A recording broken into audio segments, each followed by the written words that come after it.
graduación está cancelada. Espera documentos de la corte. No lloré. Hice mi maleta. Luego congelé la cuenta de la colegiatura. 12 horas después. Estaba gritando por teléfono, maldita traidora. ¿Qué hiciste? No respondí. Solo presioné grabar. Hola, Reddit. Me llamo Hannah. Si me hubieras preguntado hace un año cuál había sido el peor día de mi vida, probablemente habría dicho que el día que murió mi perrito, o cuando reprobé el examen de manejo a los 17. Pero nada, absolutamente nada, me preparó para el día en que llegué a casa y encontré esa nota pegada al refrigerador de acero inoxidable.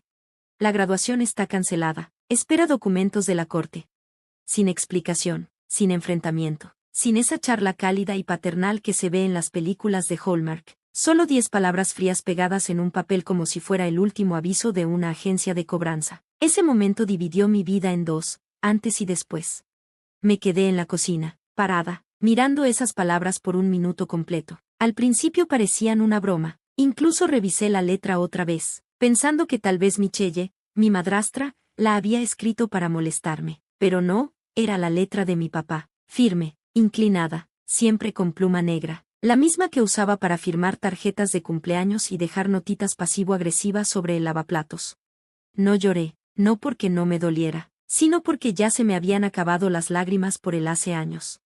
Faltaban 3 semanas para que me graduara con honores magna cum laude en ciencias políticas, con una especialidad en estudios legales. Mi plan era aplicar a la Facultad de Derecho, comenzar una beca, tal vez hasta hacer un viaje a Europa con Maya, mi mejor amiga desde 8º grado, pero en ese momento, mi mundo entero se vino abajo. Subí las escaleras en silencio, cerré mi puerta y abrí el closet. No grité, no azoté nada, solo empecé a doblar ropa, con calma, como si me estuviera preparando para un fin de semana largo, no para una salida definitiva del único hogar que conocía.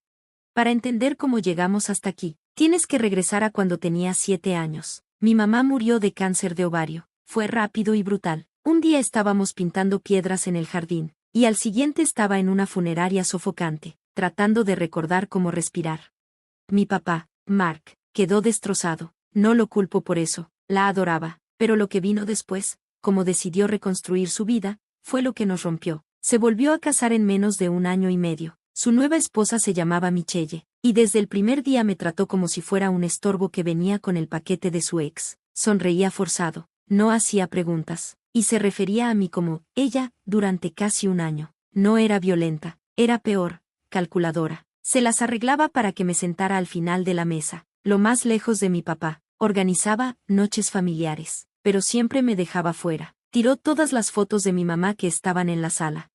Una vez llegué de la escuela y noté que la única foto que tenía junto a mi cama, mi mamá cargándome en el hospital, había desaparecido. Busqué por toda la casa. Michelle dijo que seguramente se había caído detrás del buró. Al día siguiente la encontré en la basura. Cuando se lo dije a mi papá, solo dijo, tienes que dejar de vivir en el pasado. Para cuando tenía 13, aprendí a agachar la cabeza, puros 10. Cuarto impecable, conducta perfecta. Mi única forma de rebelión era el silencio y la ambición. Me hundí en becas, cursos, preparación para el SAT. No solo quería tener éxito, quería sobrevivir, quería importar, ser imposible de ignorar.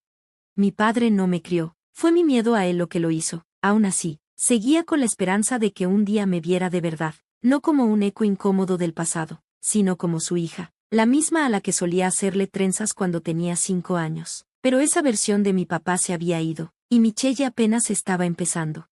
Cuando empecé la universidad, mi papá abrió una cuenta conjunta para la colegiatura. No lo hizo por generosidad, lo hizo para tener el control. Cada mes me recordaba que podía cerrarla cuando quisiera, que todo lo que tenía era gracias a él. Acepté su ayuda, sabiendo que tenía que terminar antes de que cambiara de opinión. Entonces llegó mi último año, y la pasantía que lo cambió todo. Conseguí un lugar en un centro legal sin fines de lucro en Chicago, trabajando en casos de injusticia habitacional, desalojos indebidos, fraudes en la renta, reclamos pequeños. Ahí fue cuando entendí lo que realmente significa la justicia, personas reales, problemas reales, y el poder de ayudar. Ahí conocí a Aaron, tímida, amable. Al escuchar mi apellido, se tensó visiblemente. Al principio no quería hablar, pero después de algunas reuniones me confesó que había trabajado como asistente de Michelle durante casi 2 años, antes de que la despidieran. ¿Su error? Escuchar una conversación privada sobre lavado de dinero de donaciones benéficas. Según Aaron, Michelle estaba desviando fondos a través de una empresa fantasma, transferencias bancarias, reportes de gastos falsos, pagos al extranjero. Aarón tenía pruebas, capturas de pantalla, mensajes de voz, todo. Estaba asustada. Michelle tenía dinero, abogados, poder, pero yo tenía determinación. No podía dejarla salirse con la suya. Hice un reporte anónimo. Compilé todo lo que Aarón me dio en un archivo seguro y lo envié a la Fiscalía del Estado de Illinois. No se lo dije a nadie, ni a Aarón, ni a Maya, ni siquiera a mi profesor favorito.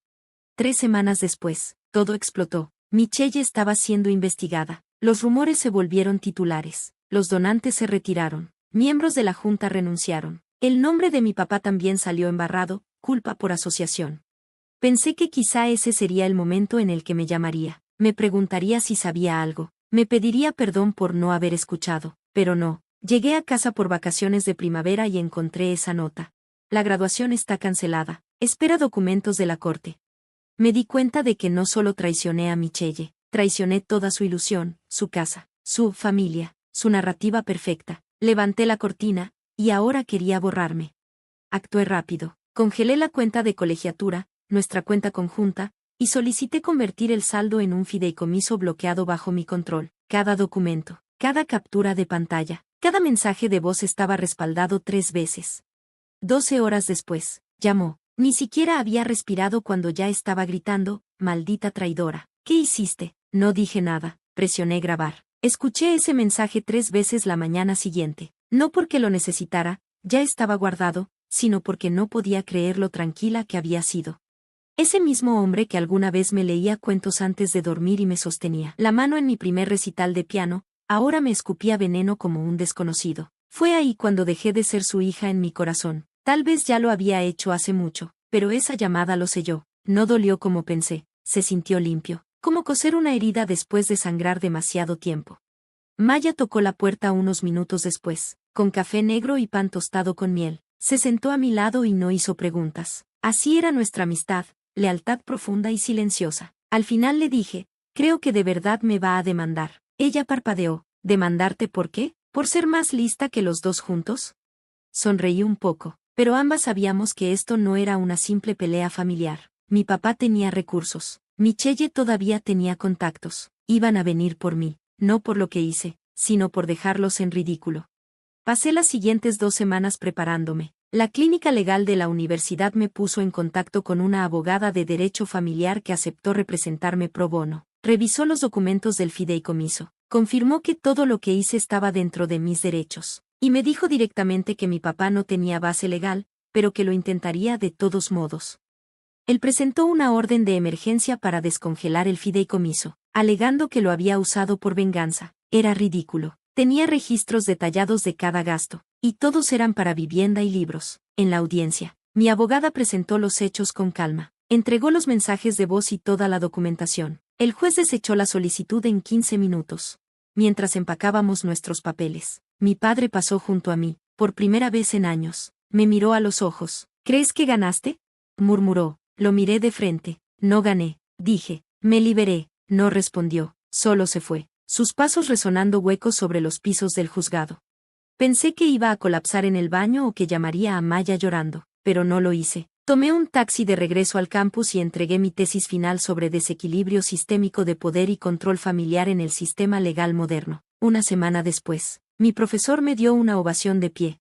La graduación llegó sin ruido, pero con mucho significado. Nada de fiesta enorme ni decenas de familiares gritando, solo Maya, sus papás, y un cartel pintado a mano que decía, Hannah lo logró. De todas formas, usé mi toga y birrete con orgullo y crucé ese escenario con la cabeza en alto. Cuando dijeron mi nombre, con honores, máxima distinción, no lo busqué con la mirada, no lo necesitaba. Su ausencia se sentía como libertad. Después de la ceremonia, Maya me abrazó tan fuerte que sentí que me rompería una costilla. ¿Y ahora qué?, preguntó, brindando con champán barato en vasitos de plástico. Ahora, le dije, aplico a la Facultad de Derecho, y vivo bajo mis propios términos. Y eso fue exactamente lo que hice. Empecé a trabajar de tiempo completo en el mismo centro legal donde hice mi pasantía. Me contrataron en el acto. Aarón y yo seguimos en contacto. Después presentó una demanda civil contra Michelle por despido injustificado y represalias, y testifiqué a su favor. Meses después, Michelle aceptó un acuerdo, no fue a prisión, pero su reputación quedó destruida. Renunció a todas sus juntas directivas. La firma de mi papá perdió varios clientes importantes. Tuvieron que vender la casa, la cabaña del lago y uno de los autos. No me hizo sentir vengativa, solo en paz, como si por fin se hubieran equilibrado las cosas. Una tarde recibí una carta dirigida a mi papá. Me quedé viendo el sobre durante una hora antes de abrirlo. Dentro había una nota escrita a mano: ya hiciste tu punto. Espero que estés feliz. Espero que encuentres lo que buscas. Sin disculpas, sin cariño, solo evasión. No respondí. Guardé esa carta dentro del mismo sobre donde está la nota original: la graduación está cancelada. Espera documentos de la corte. La escondí en el fondo de mi cajón. Un recordatorio, un registro. Ya no estoy enojada, no soy rencorosa, solo soy más fuerte, más sabia, más clara. Hay hijas que crecen buscando la aprobación de su padre. Yo crecí aprendiendo a vivir sin ella, y ahora no necesito nada de él, ni su dinero, ni su